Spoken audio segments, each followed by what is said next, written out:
ಮೈಸೂರಿನಲ್ಲಿ ಎಲ್ಲೆಂದರಲ್ಲಿ ಕಸ ಎಸೆದರೆ ಬೀಳತ್ತೆ ದಂಡದ ಬರೆ. ಕಂಡಲ್ಲಿ ಕಸ ಬಿಸಾಕುವವರಿಗೆ ಶಾಕ್ ಕೊಟ್ಟಿರುವಂತಹ ಪಾಲಿಕೆ ಕಸ ಬಿಸಾಡೋ ಹಾಟ್ ಸ್ಪಾಟ್ ತಪ್ಪಿಸೋದಕ್ಕೆ ಪಾಲಿಕೆ ಪ್ಲಾನ್ ಮಾಡ್ತಾರೆ. ಮೈಸೂರು ಮಹಾನಗರ ಪಾಲಿಕೆಯಿಂದ ವಿನೂತನ ಪ್ಲಾನ್ ಅನ್ನ ಮಾಡಿರುವಂತಹ ಕಸದ ಹಾಟ್ ಸ್ಪಾಟ್ ಅನ್ನ ಸುಂದರ ತಾಣವನ್ನಾಗಿಸಿದೆ ಪಾಲಿಕೆ. ಕಸ ಬೀಳುವ ಸ್ಥಳದಲ್ಲಿ ನಿರುಪಯುಕ್ತ ವಸ್ತುಗಳಿಂದ ಸಿಂಗಾರವನ್ನ ಮಾಡಲಾಗಿದೆ. ಟೈಯರ್ ಆಗಿರ್ಬೋದು, ಮರದ ಪಟ್ಟಿ, ಬೆದರಿನ ಬೋಂಡು, ಫೋಟೋ ಬಳಕೆ, ಇದರಿಂದ ಕಂಪ್ಲೀಟ್ ಆಗಿ ಕಸ ಬೀಳುವಂತಹ ಸ್ಥಳದಲ್ಲಿ ನಿರುಪಯುಕ್ತ ವಸ್ತುಗಳಿಂದ ಸಿಂಗಾರವನ್ನ ಮಾಡಲಾಗಿದೆ. ಕಸದಲ್ಲಿ ರಸ ಮಾಡುವಂತರಲ್ಲ ಹಾಗೆ ಮಾಡ್ತಾರೆ. ಹೊಸ ಪ್ಲಾನ್ ಅನ್ನ ಆರಂಭ ಮಾಡಿರುವಂಥದ್ದು.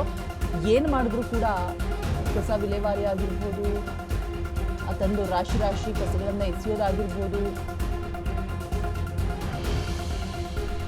ಕಡಿಮೆ ಆಗ್ತಾ ಇಲ್ಲ. ಅದನ್ನ ಹತೋಟಿ ತೆಗೆದುಕೊಳ್ಳೋದಕ್ಕೂ ಕೂಡ ಸಾಧ್ಯ ಆಗ್ತಾ ಇಲ್ಲ. ಫೈನನ್ನ ಹಾಕಿದ್ದಾರೆ. ಏನು ಮಾಡಿದ್ರು ಕೂಡ ನಿಲ್ಸೋಕಾಗ್ತಾ ಇಲ್ಲ. ಕಸ ಹಾಕಿದ್ರೆ ದಂಡ ವಿಧಿಸಲಾಗುತ್ತೆ ಅನ್ನುವಂತಹ ಎಚ್ಚರಿಕೆ ಬಂದಿದೆ. ಮೈಸೂರಿನ ಹಲವೆಡೆ ಈ ರೀತಿಯಾಗಿ ಮಾಡಿ ಕಸ ನಿಯಂತ್ರಿಸೋದಕ್ಕೆ ಪ್ರಯತ್ನವನ್ನು ಕೂಡ ಮಾಡಲಾಗಿದೆ. ಬೆಂಗಳೂರಿನಲ್ಲಿ ಅದು ಸಾಧ್ಯವೋ ಇಲ್ಲವೋ ಗೊತ್ತಿಲ್ಲ. ಮೈಸೂರಿನಲ್ಲಿ ಎಲ್ಲೆಂದರಲ್ಲಿ ಕಸ ಎಸೆತಾ ಇರ್ತಾರೆ.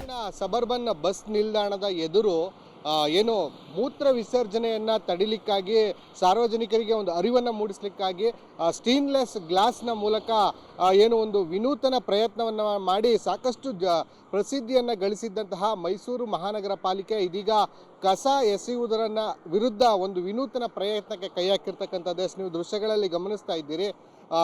ಎಲ್ಲೆಲ್ಲಿ ಕಸಗಳನ್ನು ಹೆಚ್ಚಾಗಿ ಎಸಿತಾರೆ ಆ ಒಂದು ಪ್ರದೇಶಗಳನ್ನು ಕಸ ಎಸೆಯುವಂಥ ಹಾಟ್ ಸ್ಪಾಟ್ಗಳನ್ನು ಗುರುತು ಮಾಡಿಕೊಂಡಿರ್ತಕ್ಕಂಥ ಮೈಸೂರು ಮಹಾನಗರ ಪಾಲಿಕೆ ಅಲ್ಲಿ ವಿನೂತನವಾದಂತಹ ಪ್ರಯತ್ನದಿಂದ ಕಸ ಹಾಕುವುದನ್ನು ತಪ್ಪಿಸಲಿಕ್ಕೆ ಮುಂದಾಗಿರ್ತಕ್ಕಂಥದ್ದು. ಅಂದರೆ ವೇಸ್ಟ್ ಪ್ರಾಡಕ್ಟ್ಗಳೇನಿರ್ತವೆ ಅಲ್ಲಲ್ಲಿ ಬಿದ್ದಿರ್ತಕ್ಕಂಥ ಸೈಕಲ್ ಟೈರ್ಗಳಾಗಿರ್ಬೋದು ಮತ್ತು ಪ್ಲಾಸ್ಟಿಕ್ ವಸ್ತುಗಳಾಗಿರ್ಬೋದು ಮತ್ತು ಇನ್ನಿತರ ವಸ್ತುಗಳನ್ನು ಬಳಸ್ಕೊಂಡು ಆ ಒಂದು ಜಾಗವನ್ನು ಅಲಂಕಾರವನ್ನು ಮಾಡಿ ಅಲ್ಲಿ ಕಸವನ್ನು ಎಸಿಬಾರ್ದು ಅನ್ನುವಂಥ ನಿಟ್ಟಿನಲ್ಲಿ ಒಂದಷ್ಟು ನಾಮಫಲಕವನ್ನು ಕೂಡ ಹಾಕಿ ಒಂದು ಜಾಗೃತಿಯನ್ನು ಮೈಸೂರು ನಗರದ ನಿವಾಸಿಗಳಿಗೆ ಮೂಡಿಸ್ತಾ ಇರ್ತಕ್ಕಂಥದ್ದು ನೀವು ದೃಶ್ಯಗಳಲ್ಲಿ ಗಮನಿಸ್ತಾ ಇದ್ದೀರಿ.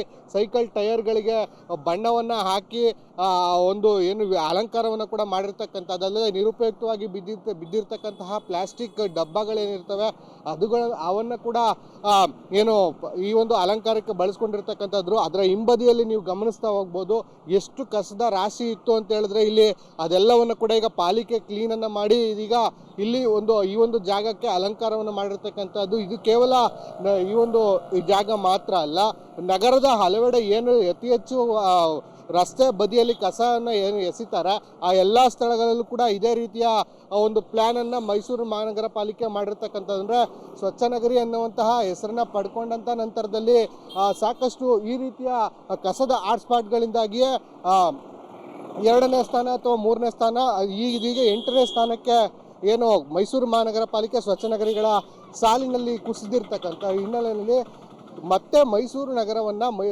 ದೇಶದ ನಂಬರ್ 1 ಸ್ವಚ್ಛ ನಗರವನ್ನಾಗಿ ಮಾಡಬೇಕು ಅನ್ನುವಂಥ ನಿಟ್ಟಿನಲ್ಲಿ ಪಾಲಿಕೆ ಈ ಒಂದು ವಿನೂತನ ಪ್ರಯತ್ನಕ್ಕೆ ಕೂಡ ಕೈ ಹಾಕಿರ್ತಕ್ಕಂಥದ್ದು. ಈ ಒಂದು ಪ್ರಯತ್ನಕ್ಕೆ ಈ ಒಂದು ಪಾಲಿಕೆಯ ಪ್ರಯತ್ನಕ್ಕೆ ಮೈಸೂರು ನಗರದ ನಿವಾಸಿಗಳು ಯಾವ ರೀತಿಯಾಗಿ ಕೈ ಜೋಡಿಸ್ತಾರೆ ಅನ್ನುವಂಥದ್ದನ್ನ ಮುಂದಿನ ದಿನಗಳಲ್ಲಿ ಕಾದಷ್ಟೇ ನೋಡಬೇಕಾಗಿದೆ. ಕ್ಯಾಮ್ರಾ ಪರ್ಸನ್ ಉದಯ್ ಜೊತೆ ಸಂದೀಪ್ ಕುಮಾರ್, ಅಶ್ವೇಗ ನ್ಯೂಸ್, ಮೈಸೂರು.